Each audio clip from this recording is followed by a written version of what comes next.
Hi y'all, I'm Brenda with Blessings and Bread. Welcome to my kitchen. Today I'm in the kitchen doing something I love to do, and that's bake cookies.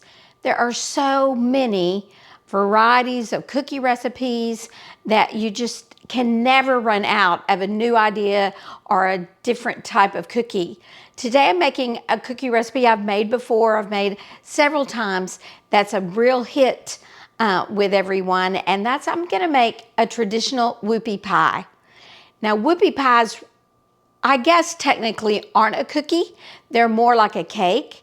They're definitely not a pie, but I would still call them just a filled cookie. And so today I'll be making that delicious chocolatey cake-like cookie with I'm going to try to do two different fillings. So come along with me while I make these delicious chocolate whoopie pies. I'm going to start today by sifting my dry ingredients together. This recipe is going to make a large recipe of cookies.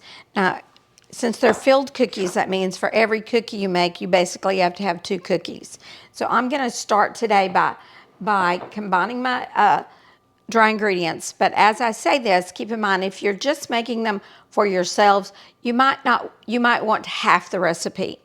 I'm making these for our back to school bash that we're having on Wednesday night to get our youth group started back after the summer break. So I'm making these for a large group of kids. So I wanted to make sure and make a large batch, or I would probably have the recipe also. So I'm going to start though with 3 cups of all-purpose flour. And again, I'm sifting mine together. If you don't have a sifter, you can just mix them really, really well with a wire whisk.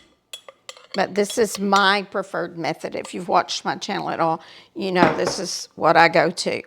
Now, the next thing that really makes these good is that I'm using a special dark chocolate cocoa. It's just Hershey's cocoa. You can buy it in the grocery store, but it's called special dark cocoa, and I believe it's basically what they call a Dutch processed, and that's why it comes out just looking a little bit different, but it has a richer, darker chocolate flavor. So, and I'm putting in a cup and a half of cocoa, so it's a lot of cocoa. It's a lot of wonderful, delicious chocolate flavor in this recipe. Now I'm going to add my leavening agents and a little salt. Let's see, we're going to start with, I think, a teaspoon of salt. I am checking looking at my recipe here, so I'm sure I get this right. So, teaspoon of salt, teaspoon of baking powder, and a teaspoon of baking soda as well. As I said, this particular recipe has more of a cake-like texture to it than a cookie, but it's small enough you can pick it up and hold it and eat it. And then when you fill it with some delicious fillings, it's just a very scrumptious cookie. The whoopie pie has a big history. It was originally made back in the early 1900s, and it was originally, they say it was originally made by the Dutch, Pennsylvania Dutch, or the Amish people, and they would just use leftover cake batter to make these cookies and then fill them, usually with just buttercream. And today I'm going to fill mine with marshmallow fluff, kind of a marshmallow fluff cream, and then also a peanut butter cream. But anyway, so the history of these continues. There's a big argument about where they really originated. Maine likes to argue that it started there, but what I could find in my research is that the first commercially sold whoopie pie was sold in Maine. And in 2011, I think it is, the state of Maine made the whoopie pie their official state treat. Now, their official state dessert was blueberry pie, but it's the state of Maine calls the whoopie pie their official state treat.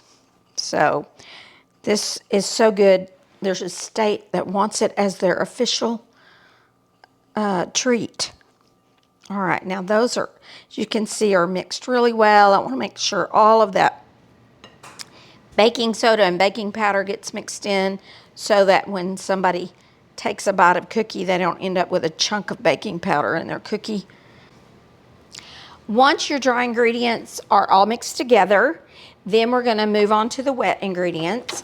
And I'm using my stand mixer to do this today, but this is definitely something you could do also with a hand mixer. You do not have to have a stand mixer to make this recipe. But I have mine, and so I just usually use it because then it leaves my hands freer while I'm doing my mixing. All right, so we're starting today with 1 cup of softened butter. So that's 2 sticks of softened, and I'm using unsalted butter. And then I'm going to add 2 cups of just granulated sugar. And we're gonna put those, start on low and then move to medium, and we're gonna mix those until they're light and fluffy.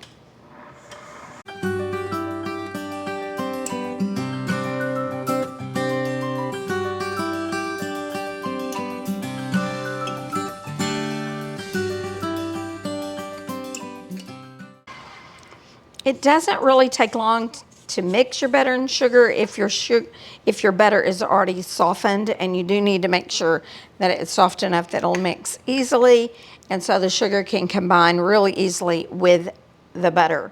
Next, I'm going to add the eggs, and I'm using 2 large eggs.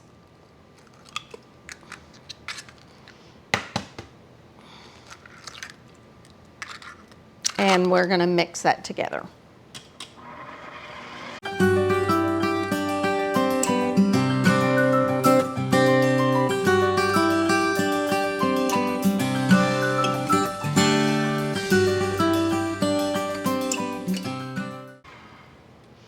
And our last ingredient here, we're going to add right now. Oh, I nearly spilled my vanilla. That is some expensive stuff, so try not to waste vanilla. All right, this recipe actually calls for a lot of vanilla, and anywhere from 2 to 4 teaspoons, I'm sorry, and I'm going to do 3. I'm going to use 3 tablespoons because I think it's chocolatey as it is. That should be plenty of vanilla because we're going for chocolate flavor, not vanilla, but the vanilla will enhance the chocolate flavor. So.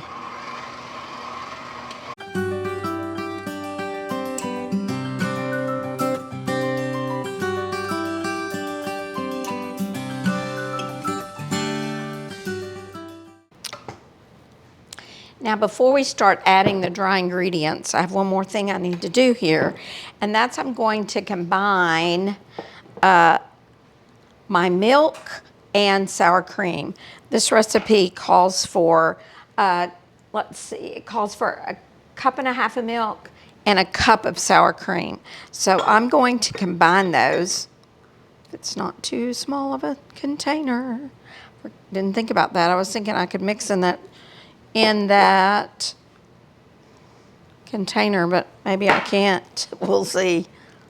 I might have to get me a bigger bowl.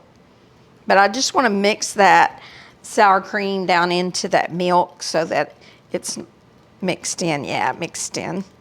Could do it without sloshing too much. Mixed right in. So next, and both of these were at room temperature. Anytime you're baking, it's always good to have as many of your ingredients that are stored in the refrigerator out long enough to come to room temperature. It's going to help things to bake more evenly, and of course it helped that to combine more easily as well. If that sour cream had still been cold, that would not have gone so well. Now, I'm not saying I always get my ingredients out and they're always at room temperature, but if at all possible, that's the best thing you can do. Now, the next step is to combine the dry ingredients with the wet ingredients. And when you're doing this, it's always best if you begin and end with the flour. So the flour or dry ingredients will go in 3 sections, and the your liquid or milk will go in twice. So we're going to begin with about 1/3 of this flour mixture, cocoa and flour mixture. I'm going to do about 1/3 of it into the mixer. And you can just guess about this. It's not like strategic. I may have done more than 1/3 even, but it's not critical that you know exactly how much. But then I'm going to start on a slow speed, and we're going to speed up and mix this kind of on a low speed until it gets a little mixed, and then I'm going to turn it. But I do not want to beat this on a high speed, just till mixed. And now I'm going to add half of my sour cream and milk. So I've got about 2 cups here, so I want to put in about 1 cup.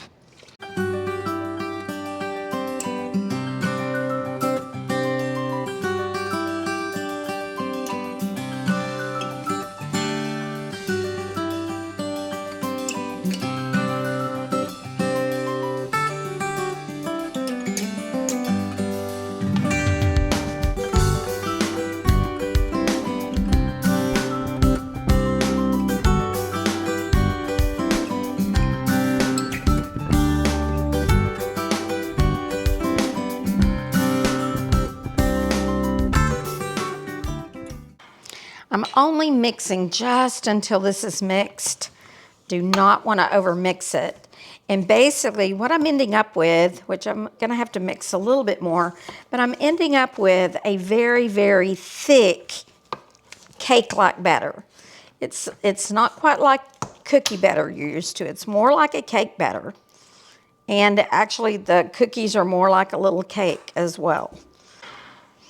All right, I've just mixed that till it's ready. So the next step is to dip these out and bake them in the oven at 375 degrees. As you can see, this batter is more like a very, very thick cake batter. It's very thick. It's not as thick as a cookie dough. It definitely is more like a cake batter, but it's a very, very thick cake batter.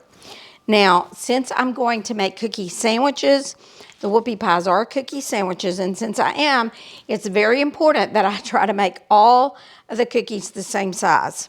And I'm using my 1 ounce cookie scoop to help me do that. And I'm going to try to keep them about 2 inches apart, at least on this first go around, because I really don't want them to cook together. So I want them to be perfectly nice and round. I think on the first go around, I'm just going to do 3 in a row.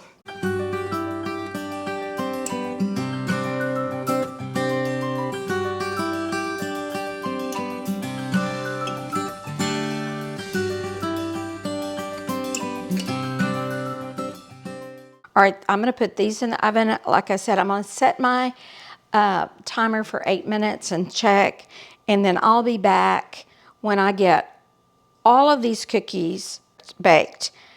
I have now gotten all of the cookies baked.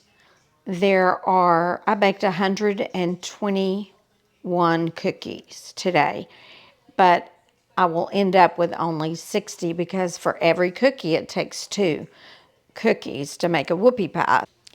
Now that all the cookies are baked, I'm going to make a filling for them. This particular filling is going to be a peanut butter filling, and I'm going to only make a half a recipe because I've also made a recipe of marshmallow cream fluff filling, and I have a video on that one online that you can see, and I'll try to put that and link that at the end of this video and maybe in my description so that you can find that. And I've already made that and it's chilling in the fridge, but I'm going to actually make my peanut butter filling now. And again, I'm only going to make half of the recipe. Hopefully I will not run out of filling today. But anyway, I'm going to start with a 1/2 cup of softened butter. and then also a half a cup of peanut butter. And I'm using creamy, which is what I would recommend. And combine the peanut butter and the butter till they're combined really well.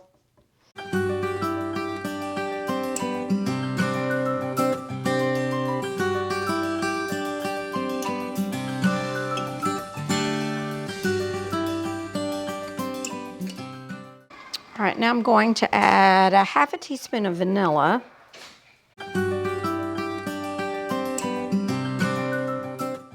And now we're going to add 1 cup of powdered sugar.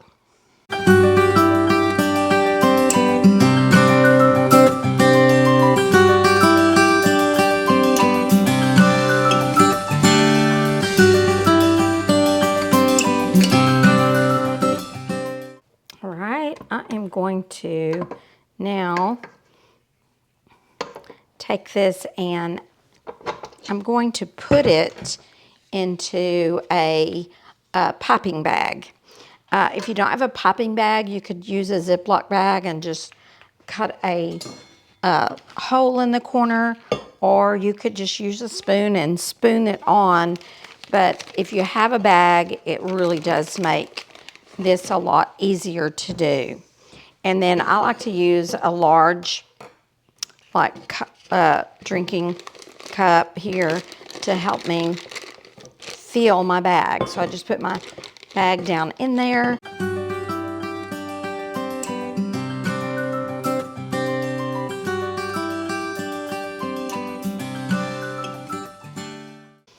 This is pretty soft right now, so I think what I'm going to do is put it in the fridge for just a little bit and chill it for a little bit, and then we will come back and fill our cookies with the filling. All right, I'll be back when this is chilled, and we will begin filling our whoopie pies. All right, I'm ready to fill the cookies. I have chilled both of my fillings. This is the peanut butter filling, and then this is the marshmallow cream filling. And I definitely have more marshmallow cream filling than peanut butter. A traditional whoopie pie originally had marshmallow cream, or a lot of people would just put vanilla frosting in them. I love this recipe. I will link this recipe at the end of the video, and I will try to also put a link in the description. But I actually have a video showing how to make the marshmallow cream, and then of course I included making this in this video. Now the thing you have to do once your cookies are made is you kind of have to match them up. So basically I look for cookies and match them up and do my best to try to match cookies that are the same size. As hard as I try to get them all to be exactly the same size, they don't all turn out that way. So, but usually I can find a pretty close match, and they're pretty close. All right, I think the peanut butter filling is warmer now, so I'm just going to, like I said, do just a little in the center, don't go all the way to the edge, and then you're going to push down with the top, and it makes a perfect little filled whoopie pie. The reason they're called whoopie pies is because they say when the children got to eat them, they would yell, "Whoopie!" And that's how they got their name. I also understand that a whoopie pie with peanut butter filling is the #1 seller of the original bakery where they originally began selling commercial whoopie pies, that their best seller is the peanut butter filled ones. I like the peanut butter filled one, but my favorite is the marshmallow cream filling. I baked these cookies for 8 minutes, and I remember I wasn't sure how long, but I used a toothpick to check, and they were done.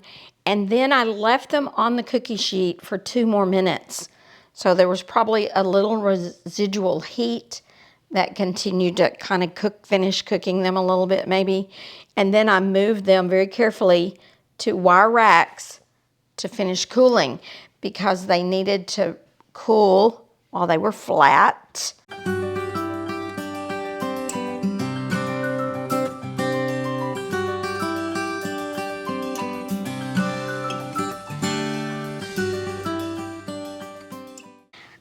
These are the last 2 cookies that I have to fill. See if I can make them into perfect whoopie pies. There's that one. One more to go. I think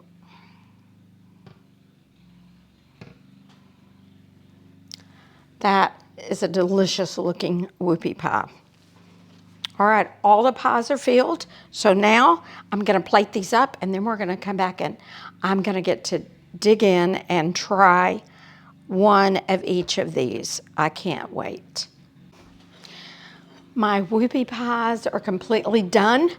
I will say before I taste these that you probably should store these in the refrigerator, and usually I like to store them just in one layer. I don't even stack them.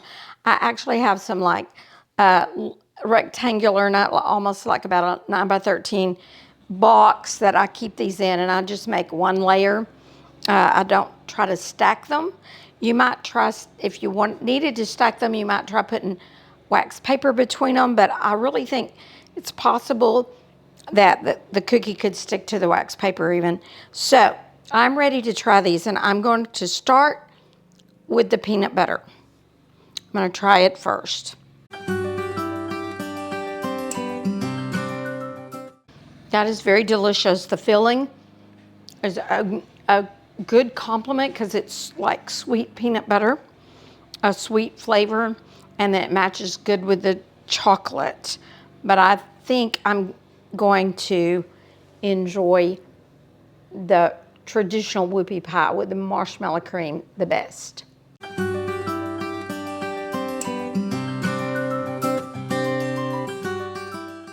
They are both delicious. I could just eat this marshmallow fluff filling. I could just eat it by the spoonfuls, I think, because it's got butter in it. You can taste that rich butter flavor plus the sweetness and the marshmallowy flavor, the marshmallow fluff that's in there. They're both delicious. They both kind of have their own thing, their own distinct flavor. But for me, I like the traditional whoopie pie with the whipped marshmallow cream filling. And I really hope you've enjoyed this recipe. This is, again, I've kind of been on overkill today because I was trying to make enough cookies so that all the kids and the adults at our back to school bash could have one. And like I said, I ended up with 5 dozen, which means I baked 10 dozen cookies today, because for every whoopie pie, I've got 2 cookies or 2 cakes. It is, like I said, this is more like a cake filling. It's not like a chewy cookie. It's a cake-like filling. And I also would like to say I do recommend that you store these in the refrigerator, and that will keep them, keep the filling from oozing out so much or from getting too soft. At room temperature, it could possibly get a little too soft. And so I recommend storing them in the refrigerator. And I hope you'll try this recipe. I really should be saying whoopie because they are delicious. And I hope you'll try this recipe. If you enjoyed this video, I'd love for you to give it a thumbs up, share it on your social media platforms, and subscribe to my channel if you haven't been already a subscriber. I'd love for you to come along with me on this journey. Like I said, it's been almost a year since I started this journey, and I'm still enjoying it, and I hope that you are too. So I will see you the next time I'm in my kitchen, on my porch, or in my garden.